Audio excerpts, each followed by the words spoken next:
Hello everyone.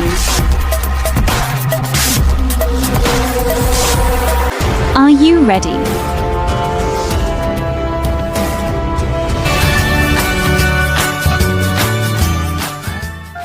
Kalian semua pasti sudah mendengar tentang coronavirus, virus yang telah melanda Tiongkok hingga dunia hanya dalam 1 bulan saja. Wuhan coronavirus, yang dinamakan WHO sebagai 2019 novel coronavirus, adalah jenis virus corona yang baru saja ditemukan dan dapat menginfeksi manusia karena kecepatannya dalam berkembang biak, walaupun pada umumnya hanya menginfeksi binatang. Terdapat 7 jenis virus corona yang dapat menginfeksi manusia. 2 virus diantaranya adalah virus yang kita semua kenal beberapa tahun yang lalu, yaitu SARS coronavirus dan MERS coronavirus. Termasuk novel coronavirus yang baru ditemukan, mereka semua adalah sekeluarga virus yang biasanya menyerang sistem pernafasan. Keberadaan virus yang baru dan misterius ini menuai banyak pertanyaan, dan dengan video ini kami akan mencoba untuk menjawab sebisa mungkin untuk meredakan rasa penasaran dan kecemasan kalian.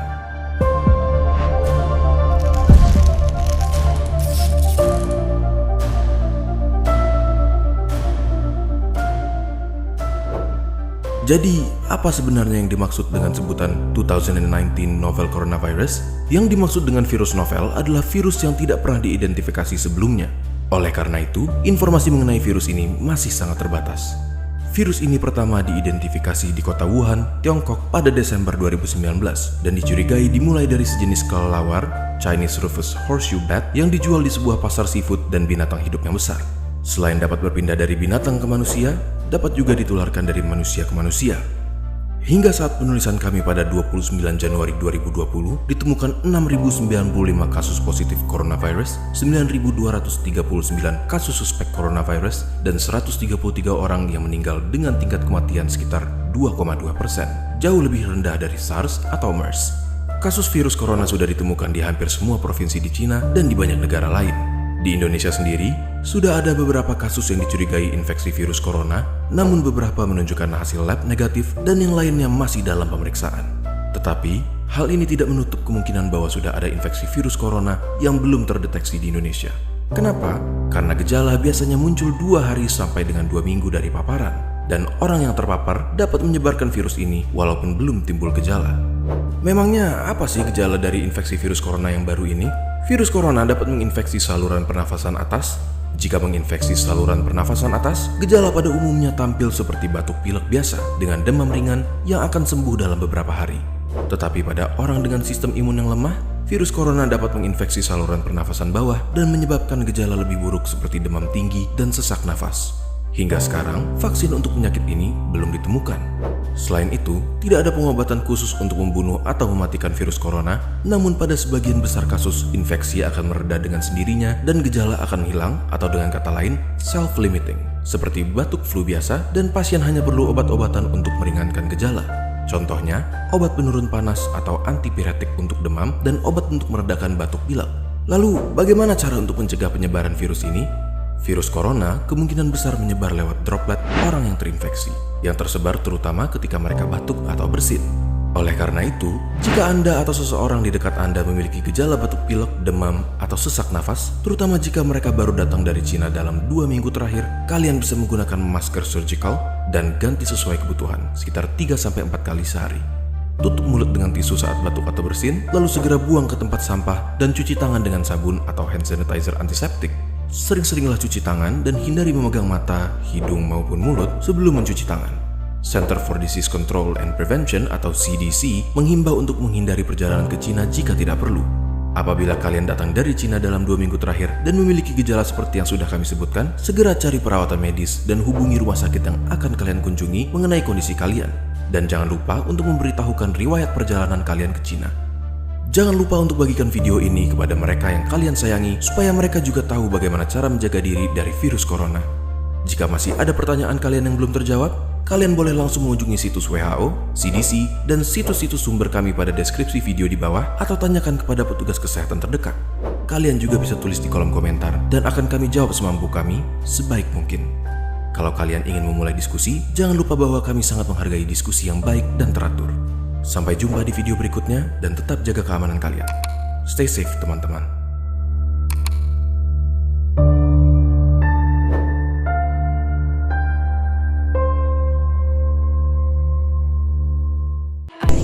Perkenalkan, nama saya Alfia Febriani dari Prodi D3 Farmasi akan mempresentasikan manfaatan obat tradisional untuk menjaga daya tahan tubuh di masa pandemi COVID-19. Pengertian COVID-19. Penyakit COVID-19 adalah penyakit penular yang disebabkan oleh SARS-CoV-2. Pada Februari 2020, COVID-19 dinyatakan sebagai epidemi global. Hanya dalam 4 bulan, krisis telah melampaui 6,5 juta kasus dan merenggut nyawa hampir 400.000 orang di seluruh dunia. Dengan jumlah keseluruhan, kasus di Amerika dan Eropa 5 kali lebih tinggi daripada di Asia. Itu menurut WHO 2020. Virus SARS-CoV-2 menyebabkan penyakit ini yang berpotensi menghancurkan dan saat ini menjadi masalah kesehatan masyarakat global yang paling utama. Untuk mengelola wabah, saat ini telah dilakukan langkah-langkah untuk mengurangi penularan COVID-19. Anak-anak, petugas kesehatan, dan orang tua termasuk populasi paling rentan yang memerlukan perhatian dan upaya khusus untuk melindungi atau mengurangi penularan. Memasuki era new normal, beberapa sekolah sudah mulai menerapkan program tatap muka. Meskipun durasi dan jumlah siswa terbatas, sebagian warga salah mengartikan istilah new normal dengan menyebutnya sebagai kembali beraktivitas normal. Penggolongan obat tradisional. Penggolongan obat tradisional adalah obat yang berbasis kimia modern, padahal juga dikenal obat yang berasal dari alam. Obat bahan alam merupakan obat yang menggunakan bahan baku berasal dari alam, tumbuhan dan hewan. Obat bahan alam dapat dikelompokkan menjadi jamu, obat herbal terstandar, fitofarmaka. Jamu adalah obat tradisional Indonesia yang digunakan secara turun-temurun berdasarkan pengalaman dan resep dari nenek moyang, di mana jamu harus memenuhi kriteria berdasarkan peraturan yang dibuat, misalnya aman sesuai dengan persyaratan yang ditetapkan, klaim khasiat dibuktikan berdasarkan data empiris, memenuhi persyaratan mutu yang berlangsung. Obat herbal terstandar adalah sediaan obat bahan yang telah dibuktikan keamanan dan khasiatnya secara ilmiah dengan uji praklinik dan bahan bakunya telah distandarisasi.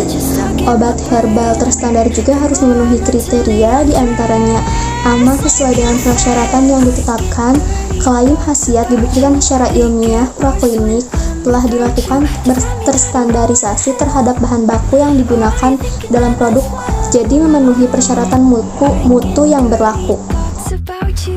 Selanjutnya yaitu fitofarmaka. Fitofarmaka adalah sediaan obat bahan alam yang telah dibuktikan keamanan dan khasiatnya secara ilmiah dengan uji praklinik dan uji klinik.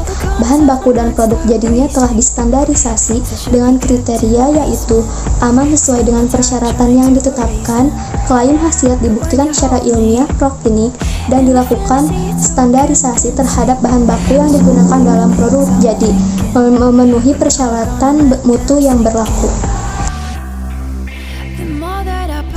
Selanjutnya yaitu efek samping obat tradisional.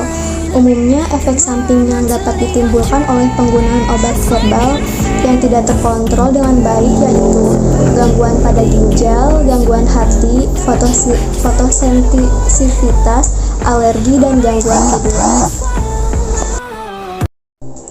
Nah, kesimpulannya adalah tanaman obat merupakan salah satu pengobatan alternatif yang sedang populer di kalangan masyarakat Indonesia. Karena selain lebih aman, bahan-bahan yang digunakan juga cukup mudah ditemukan di lingkungan sekitar. Bahkan dapat kita produksi sendiri di rumah.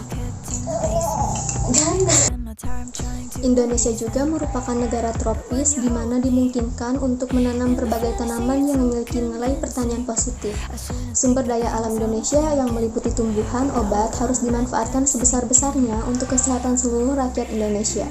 Namun, karena ekspansi kota yang signifikan, luas tanam di Indonesia semakin berkurang. Orang-orang yang suka menanam sekarang bingung bagaimana mengelabui sistem agar tumbuh di ruang terbatas yang tersedia. Menanam dipandang sebagai sebuah tugas yang sulit oleh banyak dari mereka. Adanya pedoman bercocok tanam, tanaman obat ini diharapkan dapat menjadi sumber bagi mereka yang senang berkebun. namun tidak memiliki lahan yang cukup untuk menghasilkan tanaman hidroponik yang indah dan bergizi. Dan bagi mereka yang ingin menanam tetap tidak yakin harus mulai dari mana dan ingin teknik menanam yang sederhana. Mungkin cukup sekian dari saya, kurang lebihnya mohon maaf. Assalamualaikum warahmatullahi wabarakatuh.